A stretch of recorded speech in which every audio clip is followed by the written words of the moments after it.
পয়সা ছাড়া সত্যি একটা কথা একদম পুরে মানে কি অবস্থা যে হয়েছে দেখো অবস্থা। রান্নাঘরে তো ঢোকা যাচ্ছে না, সেই একটা পোড়া। দরজা খুলে বারান্দায় আসতেই দেখলাম মিনি বাসে কয়েকজন লোক যাচ্ছে, যে যার কর্মস্থলে যাচ্ছে। মিনি বাসটা সকাল সকাল তো অত ভর্তিও হয়নি। আর আজকে বারান্দায় এসে বেশ বাইরের দৃশ্যটা দেখে ভালো লাগছে। ফুল তো আছেই, তার সাথে কি বলো তো, বেশ সুন্দর একটা আলো ঝলমলে দিন। গুড মর্নিং বন্ধুরা, নতুন একটা দিনের সূচনা, তার সঙ্গে নিয়ে চলে আসলাম আমার নতুন একটা ব্লগ। কাজগুলো খুলতে গিয়ে আওয়াজ পেলাম ছেলের ঘরে মোবাইলের। আবার উকি মেরে দেখলাম ছেলে উঠেছে। আমি বাবা কিছু খাবি? মায়েদের তো একটাই বলি। ছেলে বলল না মা এখন খাবো না, তুমি পরে দিও। তা ছেলে খাবে না। আমি আবার এখানে দেখছি কি কি ভেজা আছে বেডরুমে, এখনও পর্দার রেলিংয়ের দিকে অনেক ভেজা আছে। তা রোদ দেখে দেখো না একেবারে সব ছড়িয়ে ছিটিয়ে দিলাম জামা কাপড় যে কটা ছিল। আর এই দেখো পুঁইশাক গাছটা বেশ সুন্দর উঠেছে। আর সকালবেলা বুঝতেই তো পারছো, মানে একটু বসেই আগে আমাদের হাতে চলে আসে একটা ঝাড়ু। কেননা বাসি ঘর ঝাড় দেওয়া আর দরজার গোড়ায় জল দেওয়া এটা আমাদের প্রত্যেকটা গৃহিণীরই রুটিন। না দুটো বেডরুমে যতই ছেলে সজাগ থাক, ওই রুমেও গেলাম না, আমাদের এই বেডরুমেও আসলাম না, ওই ডাইনিং আর ঝুল বারান্দাটাই ঝাড় দিলাম। ছেলে আবার জিজ্ঞাসা করছে মা আজকে বাইরের ওয়েদারটা কেমন? ঘরের ভেতর থেকে ও কথা বলছে আর আমি ঝুল বারান্দা ঝাড় দিচ্ছি। আরে বাবা আজকে তো বৃষ্টি নেই রে, আজকে বেশ ভালো খটখটে রোদ উঠেছে। আর বারান্দাটা ঝাড় দিতে আসলেই একটু দাঁড়াই, একটু থামি, রাস্তার দিকে তাকাই, তারপর ঝাড় দিই। এটা প্রত্যেক দিনের রুটিন। আর আমার ছোট্ট পুচকি ক্যানটা দেখো কোথায় রেখে দিয়েছি, জানলার এখানে। আবার চলে আসলাম পুঁইশাক গাছটার কাছে। এটাকে একটা দড়ি দিয়ে ব্যবস্থা করতে হবে, যতই হোক লতানো শুরু হয়েছে। একটা কথাই বলে না, যার আয়ু থাকে সে ঠিক বেঁচে যায়। আমার এই পুঁই গাছটার অবস্থা তাই, মানে সব কটা গাছ এনে লাগিয়ে দিদি দিয়ে গেছে, লাগিয়েছি। তাই এই গাছটা পুরো পাতা ঠাতা কী অবস্থা হয়ে রয়েছে, এক কর্নারে রেখে দিয়েছি। এটাকে ভেবেছি বাঁচবেই না। আর যেগুলোকে যত্ন করেছি এখানে রেখেছি, তারপরে তো নিয়ে পেছনে ওয়াশরুমের এখানে লাগিয়ে রেখে এসেছি। ওই যে বলে না যেগুলো বাঁচবে না, বাবা কি গাড়ির আওয়াজ, সেগুলোকে শত চেষ্টা করলেও বাঁচানো যায় না। এই গাছটা দেখি এখন কি সুন্দর লতানো হয়ে উঠেছে দেখো। তারপর এটা দড়ি দিয়ে দেবো। আর আমার বাবুসোনা খুব সকালে উঠে গেছে, আমি উঠে দেখলাম উঠে গেছে, তাই একটুখানি হরলিক্স দিয়ে এসে ওকে তারপর আমি ঘরটা ঝাড় দিয়েছি। বলে না পরে খাবো। আমি না উঠে গেছিস, একটু চা খেলে হয় জানো, মাথাটা যা যন্ত্রণা করে সারাক্ষণই তো কম্পিউটারে। আর এই দেখো জামা কাপড় দেখো, কালকে কত জামা কাপড় গেছে, এই শুয়ে আছে। সব জামা কাপড় নামাবো, রোজ ধোয়া পাতলা করে।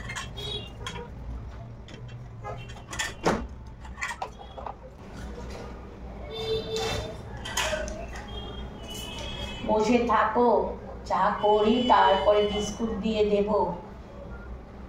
মিঠুরা দেখো এখানেও বক্স জানলার মধ্যে কতগুলো মেলা রয়েছে।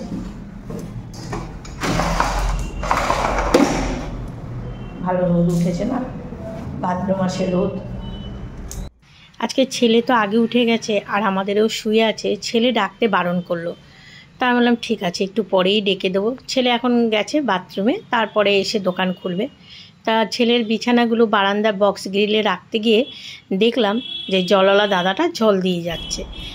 দাঁড়াও যাচ্ছে, পয়সা দেবো দাদা, ব্যাগে দিয়ে দিলাম। জলওয়ালা দাদাটা আমাদের না পেলেও জল ড্রামে ভরে সিঁড়ির নিচে রেখে যায়, পরে এসে পয়সা নিয়ে যায়। কিন্তু আজকে সকাল সকাল দেখলাম, দিয়ে দিলাম পয়সাটা। আজকে যার যার জামা কাপড় আছে আলমারিতে বের করে সব রোদে দাও, ভাদ্র মাসে রোদ খাওয়াতে হয় জামা কাপড়। আগে কি মানে সবার বাড়ি উঠান ছিল, যার উঠানে মেলা দেখতাম মনে পড়তো, আরে আমারটাও তো দিতে হবে একদম। উঠানে সবাই এই বাড়ি ওই বাড়ি সবই তো তখন বেড়ার ঘর ছিল।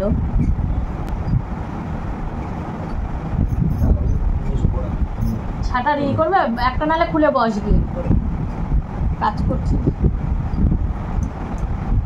আজকে ছেলে আগে দোকানে গিয়ে খুললো। আর এই ফ্লোরে কিন্তু আমি ওপরের রুমে যে গদিটা ছিল পেতে নিয়েছি। আর মিঠুকে এখানে আনলাম কেন, এখানে না বক্সের জানলাটা বড় তো, ধোয়াতে সুবিধা হয়।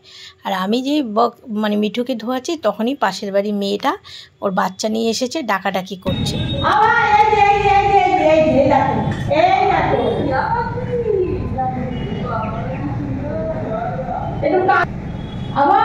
তোমার শরীর খারাপ ছিল?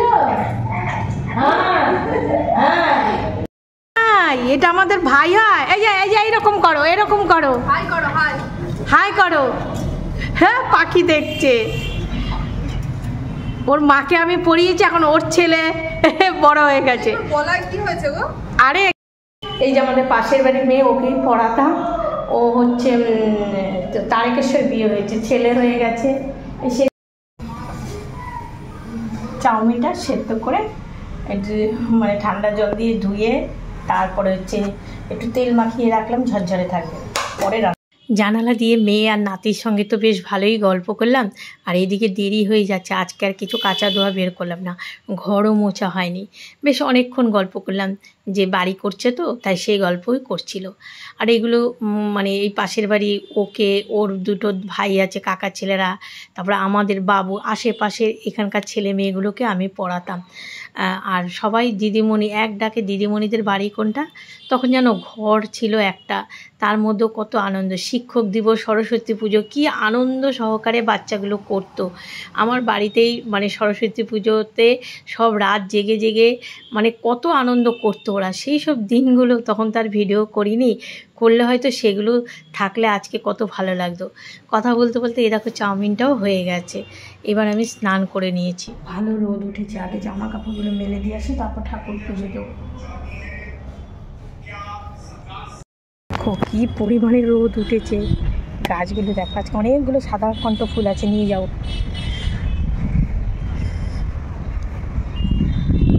ও কাকি, আজকে রোদ ভালো উঠেছে, আলমারি জামা কাপড় নামাও। তাই দেখছি বেশ ভালো রোদ উঠেছে। বাবা খুব রোদ উঠেছে। বাড়িতে না আরও একটু দড়ি টানানোর ব্যবস্থা করতে হবে জানো। ওই যে আমাদের তো তিনতলায় যে একটা পুচকু এসছে, ছোট্ট সদস্য, ওর তো রোজ জামা কাপড়, তারপরে কি বলো তো, এই যে সামনে আসছে শীত, তা তখন তো ওর আরও বেশি বেরোবে। তবে হ্যাঁ, ওদের আবার দক্ষিণ দিকে একটা ঝুল বারান্দা আছে, ওখানে যদি একটা দড়ি টানিয়ে নেয়, তারপরে এই যে বক্স জানলাটায় যে আমি গ্রিল বসিয়ে দিয়েছি, ওখানেও যদি দড়ি টানিয়ে নেয়, বাচ্চাটার জামা কাপড় অনেক মেলতে পারবে। তা উপরে এই দুটো দড়ি, আর এখন তো সব রুমেই ভাড়াটে আছে, তা জামা কাপড় রোজই মানে বেশিরভাগই দেখা যায় দড়ি প্যাকটা। তা আমি মাঝে মধ্যে বাউন্ডারির মধ্যেও জামা কাপড় দিই। আর এখন এই যে কয়েকটা ফুল আছে সাদা রঙের অপরাজিতা, সেগুলো দেখে আর লোভ সামলানো যায়, বসে পড়লাম ফুলগুলো তুলতে। তা এই ফুলের দানাই মনে হয় আমার বক্স জানলাটায়। দিদির কাছে এবার দানা চাইতে হবে, দিদির বাড়িতে একেবারে থোকা থোকা ফুল, ওই যে থোকা থোকা অপরাজিতা নীল রঙের। মুড়ির কৌটাতে আয় আয় বাবা। এই দেখো ঠাকুরঘরের একটা জিনিস আনা হয়েছে, তাও ফ্রিতে, পয়সা ছাড়া। মানে পয়সা ছাড়া সত্যি 1 টাকাও দিতে হয়নি। এই যে এটা মানে পয়সা দিতে হয়নি, মানে ফ্রি। মানে কি বলো তো, আমার তো এই ঘরে একটা এরকম সিঙ্ক ছিল, তাই এই যে সামনের দোকান থেকে আমরা নিয়ে এসেছিলাম। তাও যত বছর ধরে ঠাকুরঘর হয়েছে আমরা 2015-তে, তখনই সিঙ্কটা এনে বসানো। এইদিকে দেখলাম না, এইদিকে আমি তারিখটা লিখে রেখেছি যে কবে আমার ঠাকুরঘরটা হয়েছে। তা 2015-তে হয়েছে। তা এবার 15 থেকে এখন হচ্ছে ক বছর, তা এত বছর পর ওটা না জং পড়ে পড়ে কী অবস্থা। তা পয়সাটা তো উঠেই গেছে, বলো হিসাব মতো ফ্রিজে, তা ওটা নিয়ে এটা দিয়ে তোমাদের দেখতে না, তখন আমি পাশের রুমে গিয়ে বাসন মাজতাম, বলেছে প্লাস্টিক এটা তুলে নারকেল তেল, এটা ভাবছিলাম থাকা, বলেছে এটা তুলে নারকেল তেল পুরো এটার মধ্যে মাখাতে হবে, তাহলে যাই হোক এটা মাখাটা হবে। তো আজকেও ব্যবহার করব না, মানে পরে আমাদেরও সেটিং করে দেবে, আনা হয়েছে। বাবাকে বলছি, বাবা আজকে যা রোদের তাপ, তোমার আর ধুতি টুতি পরার দরকার নেই, বরঞ্চ আজকে তুমি এমনিই বসে থাকবে। ওই সিঙ্কটা কি করবে বাবু, যখন দোকানে চাপ থাকবে না তখন করে দিও।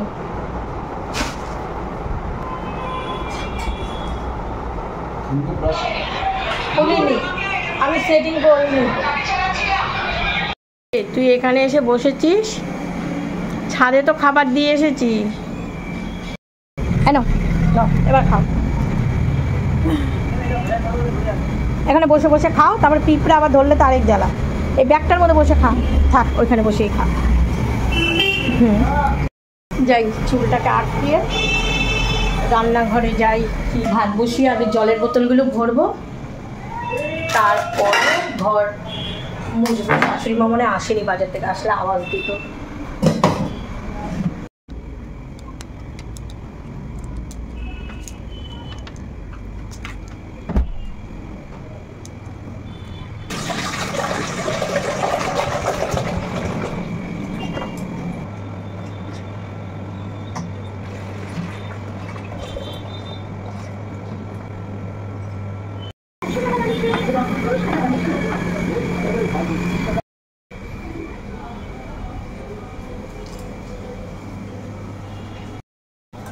গতকাল এই যে ডাল সিদ্ধ করে রেখেছি, এখান থেকে একটু ডাল নেব, আর চালটা বের করে নিলাম। ভাতের জলটা বসিয়ে দিয়েছি। এখান থেকে জানো কালকে রাত্রেবেলা একটু ডাল সিদ্ধ নিয়ে পেঁয়াজ, কাঁচা লঙ্কা, দেখো বরফ হয়ে রয়েছে দেখেছো, দিয়ে মেখেছি। আর ভাতটাকে গরম করেছিলাম, আর তার মধ্যে ডিম আমলেট করে নিয়েছিলাম রাতে। খাবারটা সত্যি খুব ভালো খেয়েছিলাম। বললাম না অনেক, মানে খালি ভাত থাকতো, রাতে তো ভাত খাওয়া হয় না, ভাত থাকতো, তা কালকে ভাত খেয়ে ভাতগুলোই হয়েছে। আর এই ডালটা রেখে দেবো। হ্যাঁ যাচ্ছি, দাঁড়াও যাচ্ছি। বাজার চলে এসেছি। ওই ভাতের সসপ্যানের মধ্যে অনেকটা জল দিয়েছিলাম গরম মানে ফুটাতে, সেখান থেকে জল আবার এই ডালের মধ্যে ঢেলে নিলাম, ডালটা কাটা দিয়ে নিলাম, ভাত হচ্ছে। যাই দেখি কি মাছ এনেছে। নিচে আর আমার যেতে হয়নি, ও আসার সময় ওপরে উঠে আসার সময় মাছগুলো নিয়ে এসেছে। আর এই দেখো সিংটা ঠিক করতেও বসে গেছে, তা ও কাজ করছে। আর আমি তোমাদের চলো মাছ দেখাই আমাদের এনেছে কি মাছ। যে মাছ এখানে ছেলের জন্য আনা হয়েছে পাবদা মাছ, আর আমার জন্য এনেছে যে বেলে মাছ। আর শাশুড়ি মা ঘরে কাজ করছে, বুঝতেই তো পারছো। মাছ দেখাতে দেখাতে আবার দৌড়িয়ে আসলাম, কি জানি পাচ্ছ না, আমাকে ডাকলো, আবার এসে সেটাকে হাতের সামনে দিলাম। মাছ বেলে মাছ আর এই পার্শে মাছ আমার ছেলে, আর শাশুড়ি মা এনেছে ভোলা মাছ। আমি তো ভোলা মাছ খাই না, তা রান্না করে বললো মানে ছেলেকেও দেবে। ও বেলে মাছও অতটা পছন্দ করে না আমাদেরও। চল রান্না শুরু করে দিই। ডাল ভাতটা ফুটছে। আর তারা এই মাছগুলো নুন হলুদ মাখাতে কিন্তু কোনো কষ্ট নেই, হাতে কাটা লাগার ভয় নেই। অন্যান্য মাছগুলো তো আমি ঝাঁকিয়ে ঝাঁকিয়ে নুন হলুদ মাখাই। আর সেই যে সকালে মানে বাসন মেজে রেখেছি, আজকে আর গুছানোও হয়নি। তা ভাবলাম একদম স্ল্যাবের এই জায়গাটা না ছড়ানো ছিটানো ছিল, তাই এগুলো একটু গুছিয়ে ফাঁকা করি। আর দু রকমের মাছ করব। গতকালে যেন খয়রা মাছও কিছুটা রয়েছে, সেই মাছটা মানে ফ্রিজে রয়েছে, নামিয়ে রাখবো। গরম করে ফুটালে না খেতে ভালো লাগে না। রাতে কিন্তু মানে ডাল সেদ্ধ দিয়ে ভাত খেয়েছি, তাও মাছ খাইনি। রাতের বেলা একদমই মাছ ভালো লাগে না। আর রাতে আমাদের তো একদমই ভাত খাওয়া হয় না। ওই দেখো চালটাও কেটে নিয়েছি ডালের জন্য। যখনই পারে আমাকে সাহায্য করার চেষ্টা করে, কিন্তু করলে কি হবে, এই দেখো না, এই রেখেই আবার চলে যেতে হলো দোকানে। ছেলে ডেকেছিল আর মনে হয় এইভাবেই রেখে দৌড় দিয়েছে। আর ওই যে ঝুড়িতে লঙ্কা, পাকা লঙ্কাগুলো না আমি রোদে দিয়ে রাখি, তাহলে কি বলো তো ডাল ঠাল ফোড়ন দিতে ভালো লাগে। আর বাইরের দৃশ্যটাই তোমাদের দেখাচ্ছি, রোদ ঝলমল। পুঁই শাক গাছটা আমি আবার দড়ি দিয়ে মানে ঝুলিয়ে দিয়েছি। একটুখানি গাছ সবে, তাই কি আনন্দ লাগছে। পেছনে জানো আমি ডাস্টবিনওয়ালাকে ডাস্টবিন মানে ময়লা দিতে গিয়ে পেছনে গ্যারেজে গেছিলাম, তোমাদের দেখালে হাসবে। সেই পুঁই শাক গাছটা এত যত্ন করে ওইখানে লাগিয়েছি না, পেছনে হয়নি গো। আমার হাতে মোবাইলটা থাকলে তোমাদের দেখাতাম। যখন ময়লা ফেলতে গেছি মোবাইলটা তো হাতে ছিল না, দেখে একদম পিনপিনে হয়ে রয়েছে। হবে কি আসলে গাছটার দোষ না, ওখানে তো রাবিশ, পেছন দিকে তো রাবিশ মাটির সাথে মিশে রয়েছে। রাবিশ আর মাটি মিশে থাকলে তো ভালো হয় না। এরকম টক ডাল পাতলা করে, মানে চালটা দিয়ে। আর আমার হাতের ডাল যে খায় সেই খালি বলে কি সুন্দর ডালটা খেতে কি ভালো লাগে। আমার বড় মাসি শাশুড়ির কথা মনে পড়ে। আমাদের এই বাড়ি আসলেই আমি ডাল করলে এত সুন্দর বাটি চুমুক দিয়ে খেত। মাসি তো নেই, গত হয়েছে প্রায় 1 বছর। পটাকা ফুটবে, পাবদা মাছটা দেবো কড়াইতে।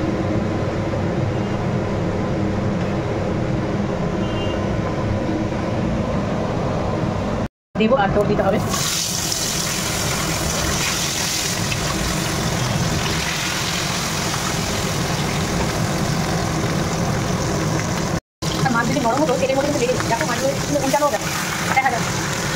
তা গ্যাস নিভিয়ে মা ফোন করেছে, মার সঙ্গে কথা বললাম। আজকেও গেছে মার্কেট দোকানে গড়িয়াহাটা। এখন প্রায় 12:30টার মতো বাজে, এখনও বৌনি করতে পারেনি। তাই বললো বলে এখনও বৌনি হয়নি। তা বললাম ঠিক আছে, কিছু খাবার থাকলে খেয়ে নাও। তা ওই একটু কথা বলা হলো। আজকে এমনিও না ওই বল দেখেছে, করেছে, লোকজন একটু রাস্তায় কমই বেরোবে। আর মাকে দোকান গুছিয়ে দিয়ে ভাইয়ের ছেলে আবার গাড়ি চালাতে চলে গেছে, ও গাড়ি চালাচ্ছে। তা মার সঙ্গে একটু 15-20 মিনিট কথা বললাম, এখন আবার রান্না শুরু করবো। আমিও তো বলি আমাদের ও এরকম ছড়িয়ে ছিটিয়ে রেখে এখন সে কখন গেছে দোকানে, আসে না কেন।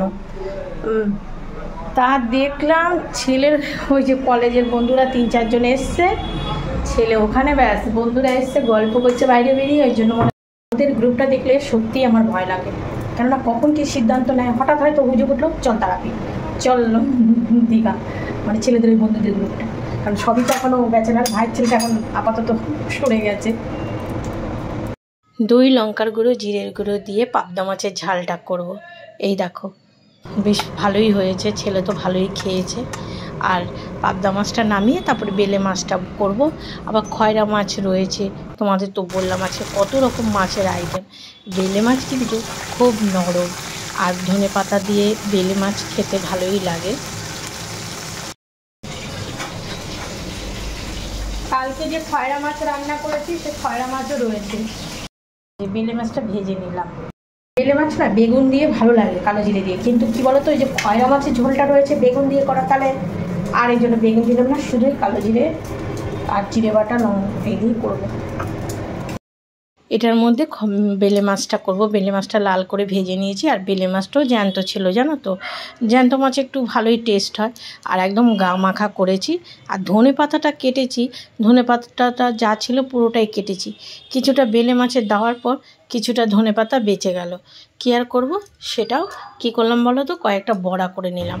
কেননা পাতাগুলো লাল লাল হয়ে উঠেছিল তো। আর বেলে মাছের ফাইনাল লুকটা দেখো, আর রকম মাছ দেখো, পাবদা মাছ। আর এই যে শাশুড়ি মা ওনার ছেলের জন্য দিয়েছে ভোলা মাছ, উনিও ধনে পাতা দিয়ে ঝাল করেছিল। আর এই যে এখানে ধনে পাতা মানে একটুখানি ছিল, সেটা দিয়ে আবার একটু সুজি আর একটু ময়দার গুঁড়ো দিয়ে বড়া বানিয়ে নিলাম। ধনে পাতাগুলো না লালচে লালচে হয়ে গেছে, তারপরে কাটা থাকবেও না, এই জন্য ভাবলাম কয়েক পিস বড়া করে নিই। ছেলের বন্ধুরা এখনও যায়নি। এই দেখো এটা আমাদের ও এসে ফাঁক তালে ঠিকঠাক করে দিয়ে গেল, ওটা বললো এখনই লাগাবে। আর এইদিকে ওর বাবা আর আমি কথা বলছি। আমরা এখনও যখন যায়নি তুমি বরঞ্চ যাও স্নান টান করে নাও, করে নালে খেয়ে নাও। বললো না ছেলেটা স্নান করেনি। আমরা এখন বন্ধুরা মিলে গল্প করতে বসেছে, এখন আর মানে স্নানের দিকে খেয়াল থাকবে। মায়ের জন্য চিন্তা হচ্ছে, আজকে তো সেরকম বেচা কেনা হবে না, গিয়ে বসে থাকতে হবে। কিন্তু আবার দোকান সবাই খুলতে বলেছে, খুলতেই হবে, এই জন্যই গেছে। গ্রুপটা দেখে আমি ভয় পেয়ে গেছি। হ্যাঁ আমি আবার কোন আবার খেলায় নাম দিবি? নাম ভাবছি কি যে আবার কোথায় ঘুরতে যাওয়ার প্ল্যান হয়? এখন আর ঘুরতে যাবি না? আবার কোথায় খেলা, কবে খেলা? আমাদের এই ঘরটা দেখো মনে হচ্ছে কি লাইট জ্বালিয়েছি, মানে এই জানলাটা দিয়ে এত সুন্দর রোদ আসে, মনে লাইট জ্বালিয়েছি। ভালো লাগছে দেখো রোদ একেবারে। এই খেয়ে উঠলাম, 4টে বাজতে 10 মিনিট বাকি। আর এখন 4টে বাজতে বাজতে রোদটা কেমন মানে নরম হয়ে যায়, রোদের তাপটা একটু কমে যায়, বেলা ছোটো না। তাই জামা কাপড়গুলো নিয়ে আসি। আর দুপুরবেলা আমাদের হবু বৌমা ফোন করেছিল, ওর কয়েকটা অ্যালোভেরা পাতা লাগবে, তাই পাতাগুলো জামা কাপড় তুলতে এসে মনে করে ছিঁড়ে নিচ্ছি, ও যখন আসবে নিতে পারবে। আর আমার ছাদে পুরো অ্যালোভেরা ভর্তি। আর আজকে জামা কাপড় যা শুকিয়েছে না, একদম খড়খড়ে হয়ে গেছে। এই যে প্লাস্টিকে করে পাতাগুলো ফ্রিজে রেখে দিই, ও সময় মতো নিয়ে যাবে। আর বলো না, আমি রীতিমতো দেখো ঘামছি, আমার যেন হাত পা কাঁপছে। আর বলো না, একদম পুরে মানে কি অবস্থা যে হয়েছে দেখো, অবস্থা ঘাম এখনো বেরোচ্ছে। আসলে কি হয়েছে জানো তো, আমি 1 কাপ চা বসিয়েছি, তার মানে ও ফোন করেছে যে দোকানের একটা কি দিতে হবে, তুমি একটু যাও গিয়ে দিয়ে আসো। ছেলে তো এই কিছুক্ষণ আগে দোকান বন্ধ করে গেছে। আর সেই মানে আমি তাড়াহুড়া, ফোন বাজলেই তো দৌড়িয়ে গিয়ে ফোনটা ধরেছে। ফোনটা ধরে ও যে বলেছে, সাথে সাথে আমি কি করেছি, এইদিকে না এসে তালা খুলে দোকানে গিয়ে মানে লোকটাকে ওইটা দিয়ে ঘরে এসে দেখি বাটি পুরো মানে ইন্ডাকশনে পুড়ে। তারপর তো ভয়ে আমি আর ক্যামেরা অন করবো কি, আগে এটাকে ঠান্ডা জল ঢেলে দিয়ে তারপর দেখো পরিস্থিতিটা দেখো কিভাবে, মানে তাও তো আমি যতটা পেরেছি ঘষেছি। দেখো আমার সেই বাটি, সেই চায়ের বাটি, চা পাতা শুদ্ধ লেগে ইন্ডাকশন অফ করে দিয়েছি, তারপরে ওখানে বাটিতে যদি জল দিচ্ছি, মানে ইন্ডাকশন এতটা হিট হয়ে গেছে যে এমনি আমার শরীর এখন মানে ছেড়ে শুনলেই বকা দেবে ওর বাবাকে, যে মাকে কেন ফোন করেছে, আমাকে করনি কেন। কি ভয় জানো আমার, মানে এখনো যেন আমার বুকের ভিতরে ধুকপুক করছে। আর সারা ঘর মানে স্মেল, আমি তো জানলাটা খুলে দিয়েছি, একটা পোড়া পোড়া গন্ধ বেরিয়ে গেছে। ফোন ঠিক আছে, এই পাখার নিচে যাই, দেখো পুরে কি অবস্থা হয়েছে।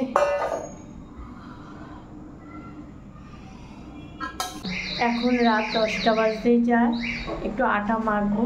আর রান্নাঘরে তো ঢোকা যাচ্ছে না, সেই একটা পোড়া গন্ধ রয়েছেই। আর সত্যি আমার আগুন, তারপর হচ্ছে পুরা এই সমস্ত না ভীষণ ভয় লাগে। আমি কোথাও গেলে 14 বার দেখি গ্যাসের নব অফ করেছি কিনা। আর আজকে এটা যে হয়ে গেল, সত্যি কেমন লাগছে। ভিডিওটা শেষ করি বন্ধুরা, দেখা হবে আগামীকাল নতুন ব্লগে। সবাই ভালো থেকো, সুস্থ থেকো, শুভরাত্রি, টাটা।